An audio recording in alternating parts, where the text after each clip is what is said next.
time for a new segment that I'm bringing to Secret Black People Meeting. Is bound to make some people angry, but it's bound to make some people laugh.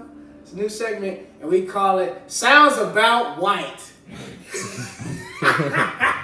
It sounds about white. We're going to talk about some stuff that sounds about white. I love this game already. And so, it pains me. I don't want to have to, like, do this, but we're going to talk about this. So, Vogue put out this article talking about how marijuana is fusing this new fitness movement for women, and like the picture on the article couldn't have been so pretentious. It's two white women doing yoga in like bodysuits, and then so like this one black person, he like juxtaposed it next to an article of this black teenager that just got charged, and he's going to prison for selling like edibles out of his house in Georgia.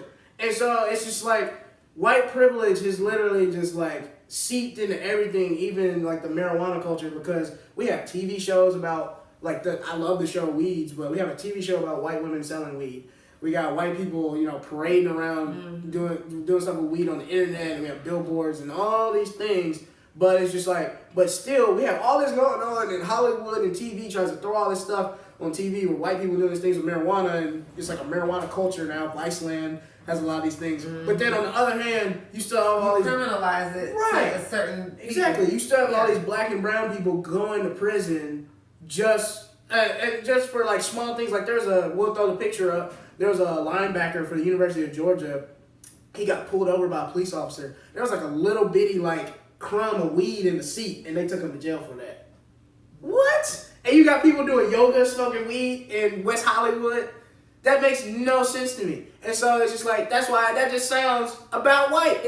It really sounds about white, because it's like this thing where like it's this war on drugs, or it's like, or marijuana, like this it's like a morality thing. And so the thing is, in a lot of places that have a heavy like minority presence or black presence, a lot of times in the South, they still keep it criminalized because of all like. And my thing is, you can even think of it from an economics perspective. You know how much money you can make on making weed legal? And they just rebrand the shit. They just rebrand it, put some white bitches on there doing yoga, and now all of a sudden it's meditation. Right.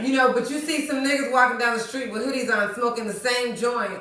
You know what I mean? Because you bought this white bitch bought it from him. So she's smoking the same, you know what I mean? Yeah. It's like they take over everything. They take over our asses. I call it the gentrification of ass. Like they're moving in on our fucking ass. It started with Kim K. It started with her. Yeah. This bitch, they say her ass is real, but her ass to thigh ratio does not tell me that look, that shit. If you gonna get the booty surgery, let's get some extra thigh meat too. That's all I'm asking. Yes. We need some extra thigh meat. Very the thighs have to match the booty. You know what I'm saying? Because you can tell it's just wrong. No. And no, I totally, it's like this thing where if like black culture, like white people will take it and they'll do their thing with it, and now it's cool, it's hip, like dreadlocks.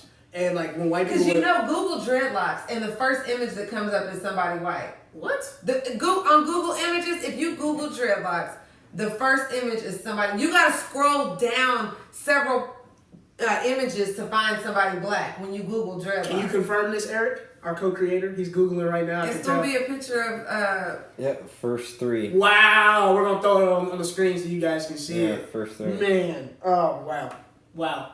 That's, and like, it's infuriating. One of them's Johnny Depp. Yeah. Don't even get me started on him. Yeah. I can't stand him.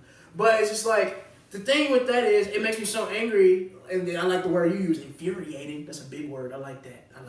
But like, when you see these things where like these black people are getting fired from their jobs and things like that because of like a hair violation or code, or you see girls getting sent home from school because they have a big afro or they have dreadlocks. But then when white people do it, oh, it's edgy, it's cool, it's all this kind of thing. I'm like, nah, get out of here, dog. And our hair grows out of our head. That's just how it grows. It grows out in locks. It grows out in coils. Like, and for you to tell me I can't wear my hair the way it naturally grows out of my head, it's not professional. Exactly. You know what I mean? It's not when fair. I wash my hair, it's an afro. That's what it does. But I can't. I have to mutilate my hair and like try to conform to what you like. What? And that's why I want to get I ain't got no job.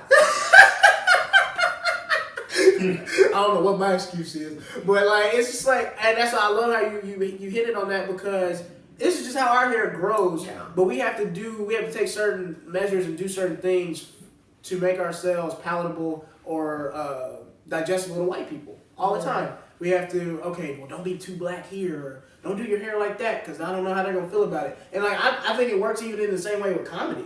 A lot of times we have to see, like, okay, well, maybe I need to tone this down, or I don't need to tell this joke, because maybe they might not like it. It's like, so what if they don't like it? Yeah, I don't. You know how many jokes white comics do that I don't like?